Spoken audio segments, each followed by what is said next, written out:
thought she was alone until she felt it, watching, waiting, breathing in the shadows behind her, and then it whispered her name. She lay in bed, staring at the ceiling, trying to convince herself that the shadows on the walls were just tricks of the light. But the air in her room felt heavier than usual, cold and pressing against her skin like invisible fingers. A faint creak came from the hallway, soft and deliberate, and she froze, listening. The sound of a whisper followed, almost imperceptible, brushing against her ear, and her heart began to race. She wanted to pull the blanket over her head to hide, but her body felt paralyzed, trapped by fear she couldn't explain. She could feel it there, in the corner of the room, watching, waiting. The lights flickered. A single bulb dimmed and brightened, as if someone were testing her, mocking her. She dared not move her eyes, but she could sense the presence shifting closer. Her phone vibrated in her hand, though there were no messages or calls. It slid from her fingers to the floor as if pushed. The whisper came again, clearer this time. "I'm here." And the words curled through the air like smoke surrounding her. She felt the blanket tug beneath her hands, slowly at first, then with more insistence, as though something unseen wanted to drag her into the darkness. Her closet door creaked, inching open on its own. Footsteps circled her bed, soft and deliberate, never quick, but heavy with intent. Every time she looked toward the sound, it stopped. Every time she looked away, it resumed, closer, heavier, closer to her chest. Her breathing grew shallow, her mouth opened, but no sound came. It whispered again, saying her name, stretching each syllable unnaturally, echoing off the walls.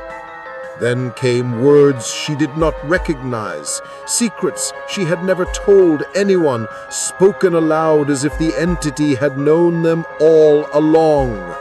She looked at her mirror. The reflection stared back, but it wasn't her own. The eyes were hollow, dark and deep, and the mouth stretched impossibly wide. She tore her gaze away, but the sensation of being watched never left. Her legs moved of their own accord, carrying her toward the door. Every step was matched by a shadow at her heels. She opened the door into the hallway, empty, silent, but she felt it, breathing, following, watching. She ran, tried to escape, but the entity was everywhere at once, pressing against her from every direction. The kitchen light flickered violently. The refrigerator door swung open and slammed shut. Plates rattled across the counter. She stumbled back toward her room, desperate, panicked, trapped, but the door slammed behind her before she could reach it. A figure emerged from the darkness, tall, thin, impossibly elongated, with hollow sockets where its eyes should be. Its face was featureless, smooth and cold, but the presence it carried was alive, intelligent, malignant. She froze. Her body refused to move. It didn't need to attack. Its very existence pressed against her chest, stole her breath, filled her mind with whispers and murmurs, promises, threats, secrets, and the undeniable certainty that she was no longer alone. The entity hovered, circling, patient and relentless. It whispered her name, her deepest fears, things she had tried to bury. It reached, not with hands, but with intention, and she felt it graze her thoughts, her memories, twisting them, turning them against her. Her heartbeat thudded in her ears, each beat a drum of terror. She tried to scream. Her lips moved, but no sound came. It was as if the air itself had been stolen from her lungs, leaving only the weight of its presence. Minutes passed, though she could not tell how long. Time seemed irrelevant in its presence. The figure leaned closer, silent now, its hollow gaze locking onto hers. Every instinct in her screamed to run, but her body could not obey. And then, just as suddenly as it had filled the room, it withdrew slightly, retreating into the corners of the shadows, waiting. She gasped for air, trembling, drenched in cold sweat, knowing with absolute clarity that it had not gone. It never left. Even as the hours crawled by in silence, she felt it, watching from the dark, waiting for the next moment of weakness.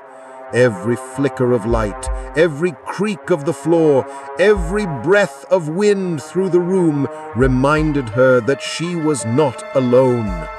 The entity existed beyond sight, beyond comprehension, a presence that would haunt her endlessly. And she knew without a doubt that she could never escape it. She could never be safe, because it was patient, it was eternal, and it would always be there, just beyond the edge of her vision, whispering, waiting, and watching.